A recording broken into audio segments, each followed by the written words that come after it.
पियावा के कमी नहीं खालल रे कबो देहिया हमारा नहीं गलल रे ए सखी सखी पियावा के कमी नहीं खालल रे कबो देहिया हमारा नहीं गलल रे नहीं भइले या जले सौदा कवनो घाटा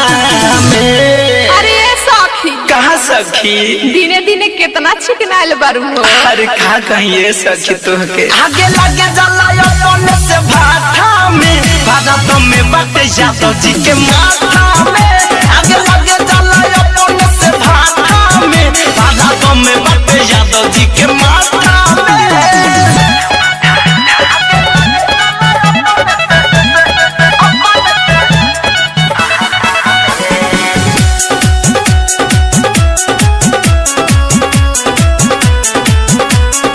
ससुरा में सुख बड़ा मिलता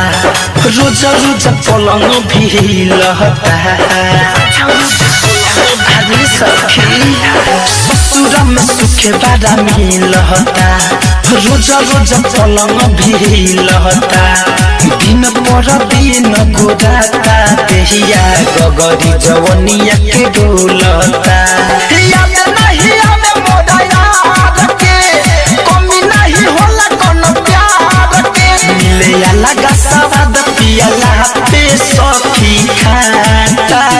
में। अरे पाउच वाला अरे ना हो सखी अरे रात भर अपने से मोथेल आगे लगे जला अपने से भाटा में भारत में बाटे यादव जी के माथा में आगे लगे जला अपने से भाटा में भारत में बाटे